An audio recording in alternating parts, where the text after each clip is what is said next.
Hello friends, हमारे YouTube channel अड्डा 2020 में आपका स्वागत है। तो आज हम लेकर आए हैं राष्ट्रपति से संबंधित क्वेश्चन आंसर लेकर आए हैं, जो आने वाले सभी एग्जाम के लिए बेहद महत्वपूर्ण होने वाला है। तो आइए हम लोग एक एक करके स्टार्ट करते हैं। तो पहला क्वेश्चन आपसे पूछ रहा है कि राष्ट्रपति का निर्वाचन किस प्रकार से होता है। तो ये आपका राष्ट्रपति का निर्वाचन किस प्रकार होता है, तो ये अप्रत्यक्ष रूप से होता है।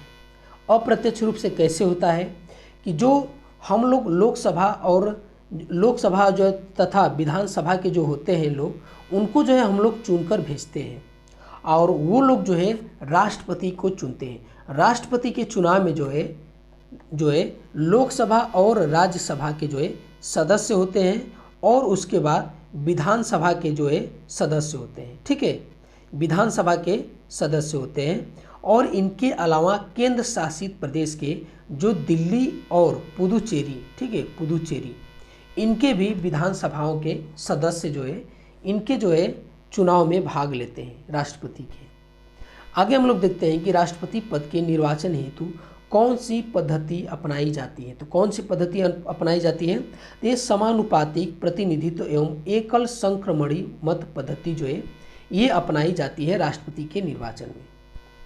आगे हम लोग देखते हैं कि अगला क्वेश्चन, किस अनुच्छेद के तहत राष्ट्रपति अपने पद ग्रहण करने की तिथि से 5 वर्ष की अवधि तक अपने पद पर बना रहता है। तो ये जो है उल्लेख किस अनुच्छेद में किया गया है, तो ये आपका किया गया है अनुच्छेद 56 में किया गया है। ठीक है, ये अनुच्छेद 56 में किया गया है। आगे की निम्नलिखित में से कौन से राष्ट्रपति पूर्व में केंद्रीय गृह मंत्री थे। तो पूर्व में जो है कौन से राष्ट्रपति थे जो कि गृह मंत्री थे। तो इनमें से जो है आपके ज्ञानी जैल सिंह, ठीक है, ज्ञानी जैल सिंह जो पहले गृह मंत्री थे, फिर बाद में राष्ट्रपति चुने गए थे। भारत के राष्ट्रपति निर्वाचन होने से पूर्व निम्नलिखित में से कौन उपराष्ट्रपति नहीं थे। तो इनमें से पूछ रहा है कि कौन जो है ये उपराष्ट्रपति नहीं थे। तो ये आपके ज्ञानी जैल सिंह, ये गृह मंत्री थे। बाकी जो है जो उपराष्ट्रपति हैं राधा कृष्णन, जाकिर हुसैन और बीबी गिरी, ये जो है ये जो है पहले उपराष्ट्रपति थे, फिर बाद में राष्ट्रपति चुने गए। आगे हम लोग देखते हैं कि अगला क्वेश्चन कि भारत का राष्ट्रपति चुने जाने वाले प्रथम गैर कांग्रेसी उम्मीदवार कौन थे। इनमें से कौन थे, तो ये आपके थे बीबी गिरी थे। ठीक है, ये बीबी गिरी थे।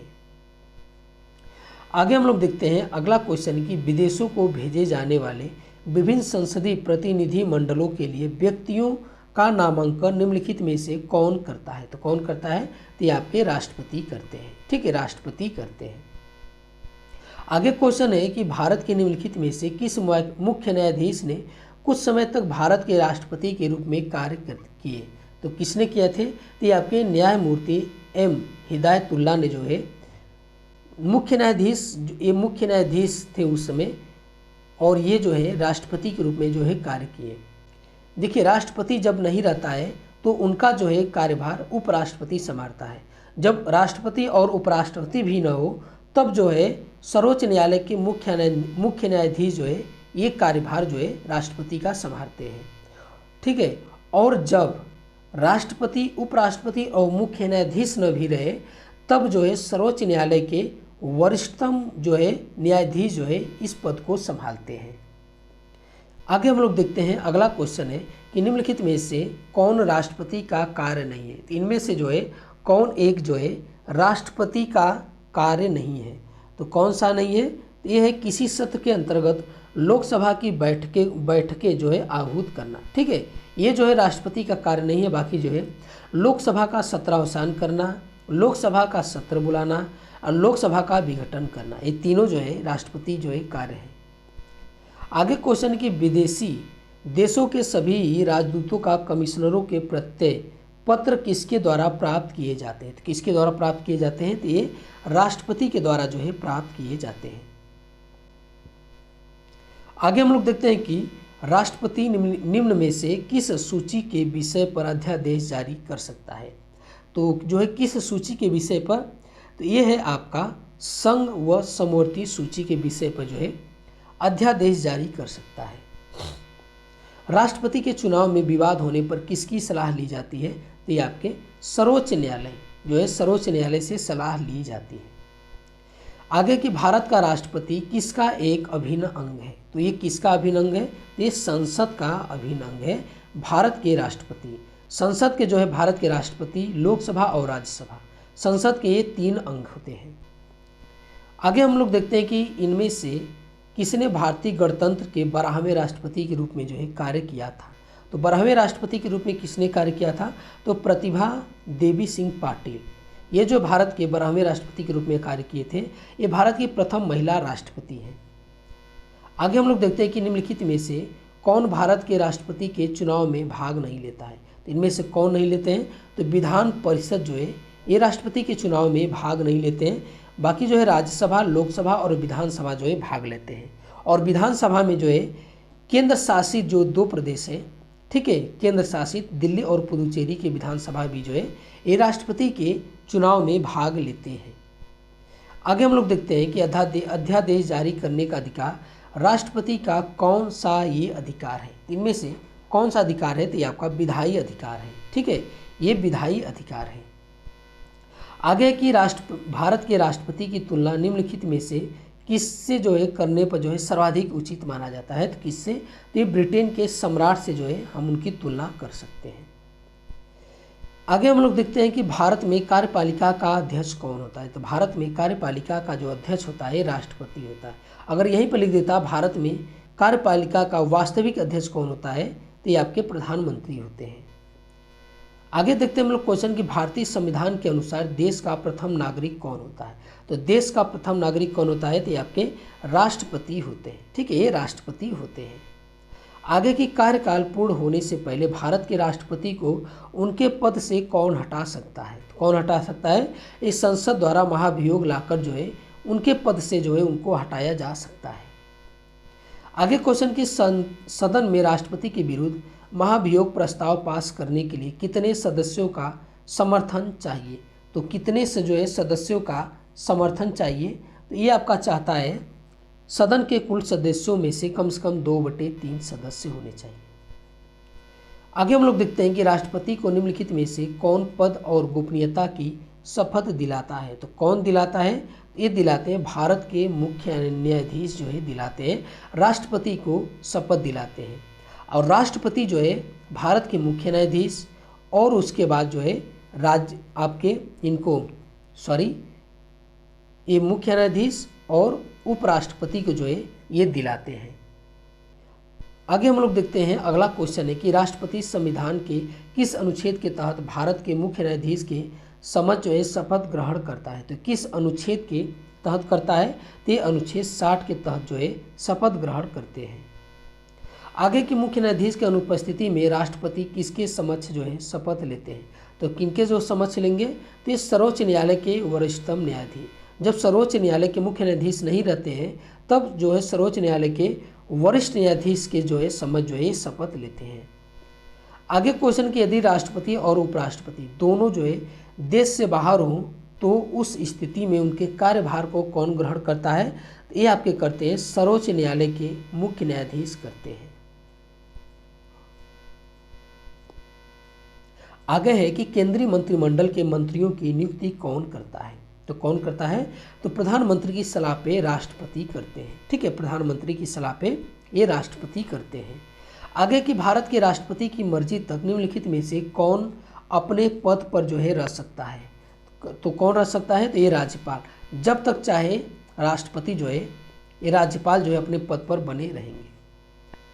आगे क्वेश्चन है कि निम्नलिखित में से किसकी नियुक्ति भारत के राष्ट्रपति द्वारा नहीं की जाती है। तो इनमें से किनकी नियुक्ति जो है राष्ट्रपति के द्वारा नहीं किया जाता है, तो ये आपके लोकसभा अध्यक्ष की, ठीक है। बाकी सेना प्रमुख और मुख्य न्यायाधीश की नियुक्ति जो है राष्ट्रपति के द्वारा किया जाता है। निम्नलिखित में से किसे राष्ट्रपति जो है नियुक्ति नहीं करता, इनमें से किन्हें नहीं करता है, तो ये आपके योजना आयोग को, ठीक है। तो इनमें से जो है योजना आयोग जो है इनकी जो है नियुक्ति जो है भारत के राष्ट्रपति नहीं करते हैं। बाकी जो है वित्त आयोग, राजकीय भाषा आयोग, संघ लोकसभा आयोग, ठीक है, तीनों की नियुक्ति जो है राष्ट्रपति करते हैं।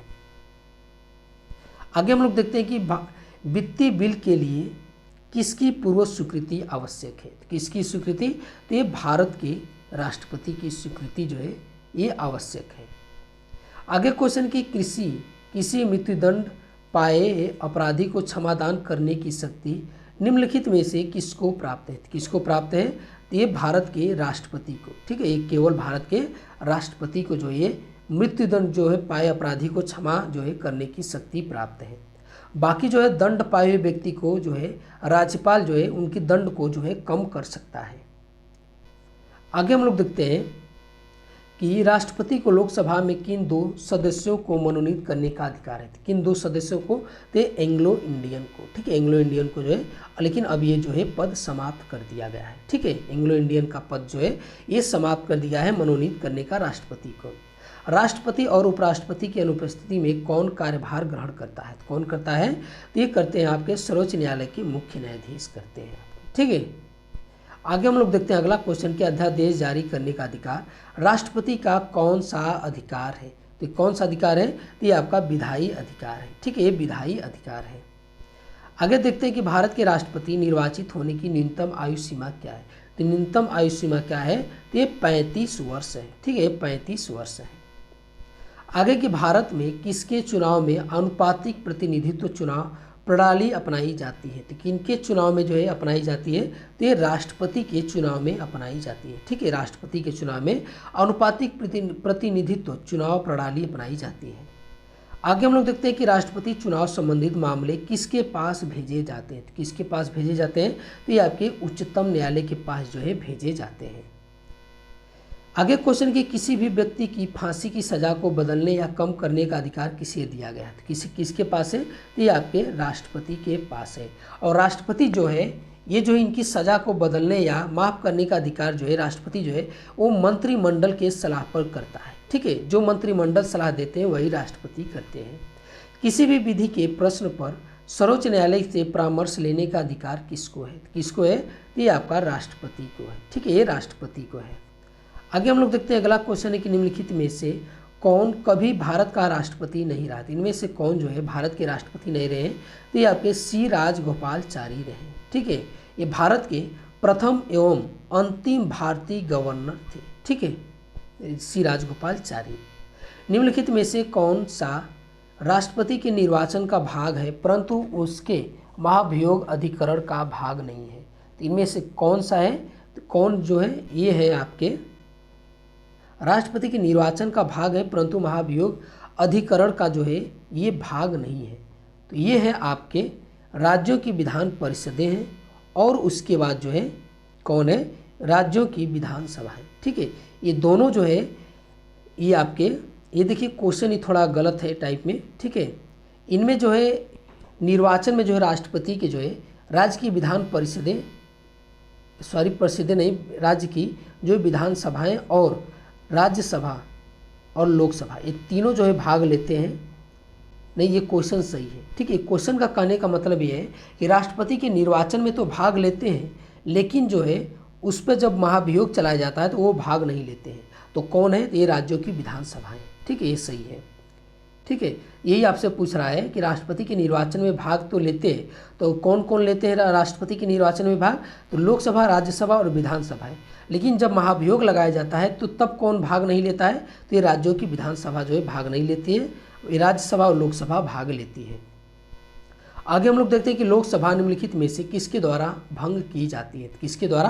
तो ये प्रधानमंत्री के परामर्श से लोकसभा नहीं, प्रधानमंत्री के परामर्श से राष्ट्रपति द्वारा जो है ये जो है भंग किया जाता है। आगे हम लोग देखते हैं कि भारत सरकार का संवैधानिक अध्यक्ष कौन होता है? तो जो है भारत सरकार का जो है संवैधानिक अध्यक्ष कौन होता है? तो ये आपके होते हैं राष्ट्रपति। कौन होते हैं? राष्ट्रपति होते हैं, भारत सरकार का संवैधानिक अध्यक्ष होते हैं। आगे क्वेश्चन कि यदि भारतीय उपराष्ट्रपति अपना पद त्याग करने का निर्णय लेते हैं तो वो अपना त्याग पत्र किसे संबोधित करके लिखेंगे? तो ये आपका राष्ट्रपति को लिखेंगे, ठीक है, राष्ट्रपति को लिखेंगे। अपना त्याग पत्र किसने देंगे? तो ये राष्ट्रपति को देंगे। और जो मुख्य न्यायाधीश होते हैं ये किन्हें देंगे? तो ये आपके राष्ट्रपति को देंगे, ये भी जो है राष्ट्रपति को देंगे। प्रधानमंत्री भी जो है राष्ट्रपति को देंगे, ठीक है, राष्ट्रपति को देंगे अपना त्याग पत्र। भारतीय संविधान के अनुसार संघ की कार्यपालिका शक्ति किसमें निहित होती है? तो ये आपके राष्ट्रपति में जो है निहित होती है। आगे देखते हैं कि भारतीय संविधान के अनुसार देश की तीनों सेनाओं का प्रमुख यानी सुप्रीम कमांडर कौन होता है? तो कौन होता है? तो ये आपके राष्ट्रपति होते हैं, तीनों सेनाओं के सुप्रीम कमांडर होते हैं। तो ये आज का हमारा वीडियो आपको कैसा लगा, अच्छा लगा तो हमारे चैनल को सब्सक्राइब कीजिए और अधिक से अधिक शेयर कीजिए। देखने के लिए बहुत बहुत धन्यवाद।